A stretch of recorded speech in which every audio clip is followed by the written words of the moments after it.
ఇప్పుడు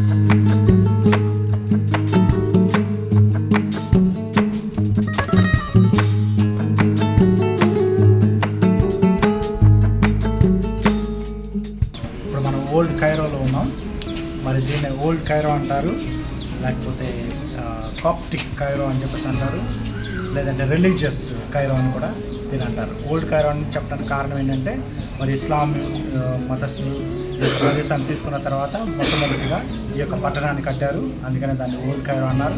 Coptic Cairo అనడానికి కారణం ఏంటంటే క్రైస్తవులు మరి ఇక్కడ చర్చ్ కట్టారు. యేసు ప్రభు తన యొక్క కుటుంబం మరి యోసేపు మరియా యేసు ప్రభు ఉన్నటువంటి ఆ యొక్క స్థలంలో చర్చ్ కట్టారు కాబట్టి దాన్ని కాప్టిక్ కైరో అన్నారు.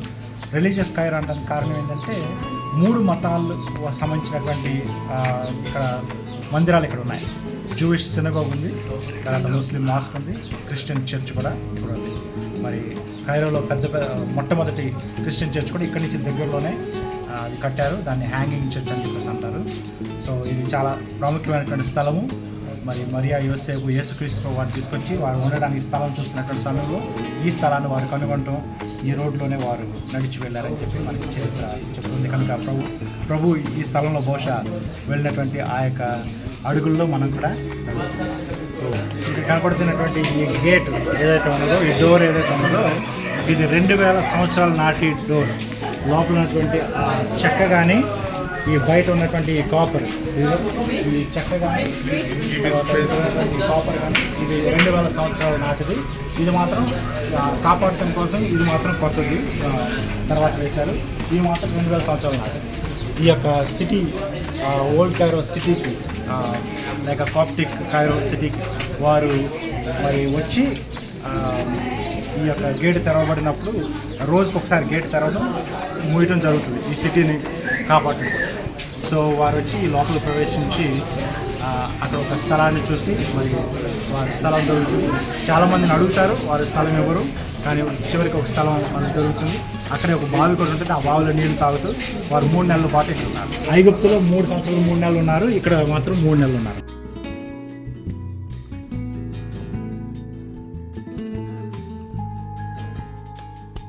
సో బెత్లెహేంలో మరి యేసు ప్రభు వారు పుట్టిన తర్వాత హేరోదు రాజు 2 సంవత్సరాల బాలుని 2 సంవత్సరాల లోపు ఉన్నటువంటి మగపిల్లలను చంపేయమని ఆజ్ఞాపించినప్పుడు మరి దేవుని దూత మరి యోసేపు మరియలకు దర్శనమిచ్చి నువ్వు మరి యేసు ప్రభు వారిని తీసుకుని బాలుడైనటువంటి యేసుని తీసుకుని మీరు ఐగుప్తునకు పారిపోమని చెప్తారు. వారు ఐగుప్తునకు వచ్చి మొట్టమొదటిగా దక్షిణ దిక్కులో ఉన్నటువంటి ఐగుప్తుకు వస్తారు. అక్కడి నుంచి ఒక్కొక్క స్థలాన్ని మారుకుంటూ మరి అక్కడక్కడ కొంతకాలం ఉంటూ వచ్చారనమాట. ఇది లాస్ట్ బట్ వన్, అంటే ఆఖరిగా 2వ స్థలం. ఇక్కడ తర్వాత ఇంకొక స్థలానికి వెళ్తారు, అక్కడి నుంచి మళ్ళీ తిరిగి వాళ్ళు ఇస్రాయల్ దేశానికి వెళ్తారు అనమాట. సో ఇది లాస్ట్ బట్ వన్ ప్లేస్. మరి అలాగా ఒక్కొక్క చోట వాళ్ళు కొంతకాలం ఉండి మళ్ళీ అక్కడి నుంచి ఇంకో చోట మూవ్ అవుతూ దేవుని దూత చెప్పినప్పుడల్లా మరి ఆయా ప్లేసెస్లో కూడా మరి అద్భుతాలు జరిగినాయి అని వారు మరి వెళ్ళినటువంటి ప్రదేశాల్లో కూడా అద్భుతాలు జరిగినాయని చెప్తూ ఉంటారు. ఒక గృహలోకి వాళ్ళు ప్రవేశించి అక్కడ ఉండడానికి ప్రయత్నం చేసినప్పుడు రాయి కిందకు పడిపోతుంటే అప్పుడు యేసు ప్రభు వారు 1 సంవత్సరం బాలుడై ఉండి ఆయన చేయి ఇట్లా అడ్డం పెడితే ఆ రాయి ఆగిపోయిందని కొన్ని కథనాలు వస్తున్నాయి. అక్కడ ఆ చేయి కూడా ఇప్పుడు ఉంది అని చెప్తారంట, అంటే అక్కడికి వెళ్ళి చూస్తారంట. ఆయన ఇట్లా చేయి పెడితే ఆ పెద్ద దొరలేటువంటి రాయి ఆగిపోయిందని.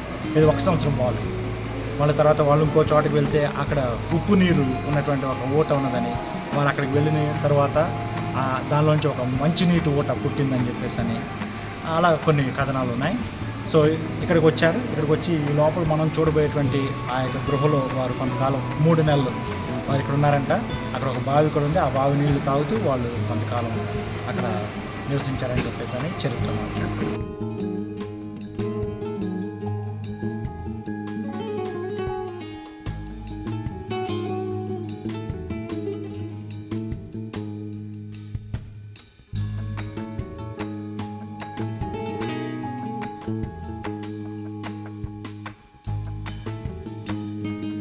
ముందుగా ఒక స్తంభాన్ని పెట్టారు, ఆ తర్వాత 2 కలిపి 10 స్తంభాలు పెట్టారు. సో మొత్తం 10 స్తంభాలు ఉంటాయి. ముందుగా ఒక స్తంభం, ఆ తర్వాత 2 కలిపి 10 స్తంభాలు మనం చూస్తున్నాం. ఆ ముందుగా ఉన్నటువంటి స్తంభం అది యేసుక్రీస్తు వారికి సాదృశ్యం. తర్వాత ఇద్దరిద్దరిని శిష్యులను పంపించాడు కాబట్టి ఆయన రెండు స్తంభాలు కలిపి వెళ్ళినట్టుగా అనమాట.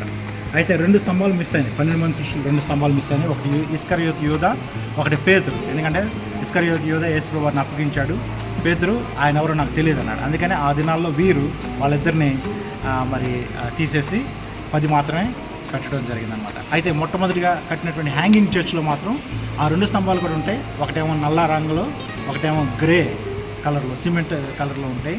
ఎందుకంటే వాళ్ళిద్దరికీ సూచన అనమాట.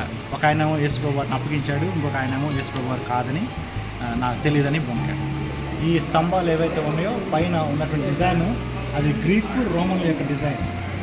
ఎందుకు మరి చర్చిలో గ్రీకు రోమన్ యొక్క డిజైన్ వచ్చిందంటే ఆ దినాల్లో వాళ్ళకి కట్టడానికి ఎక్కువ డబ్బులు లేవు కాబట్టి, అప్పుడు క్రిస్టియానిటీ అఫీషియల్ రిలీజియన్ అయింది కాబట్టి ఆ టెంపుల్స్ని కూలగొట్టినప్పుడు ఆ టెంపుల్స్లో స్తంభాలు తీసుకొచ్చి ఇక్కడ పెట్టి చర్చ్ కోసం వాటిని వాడారు. అందుకనే ఆ యొక్క స్తంభాల మీద గ్రీకు రోమన్ యొక్క డిజైన్ మనకు కనబడుతుంది. పైన కనపడుతున్నటువంటి ఆ రూఫ్ మరి నోవా యొక్క ఓడ యొక్క డిజైన్, అది దాని యొక్క రూఫ్కి డిజైన్గా ఉంది.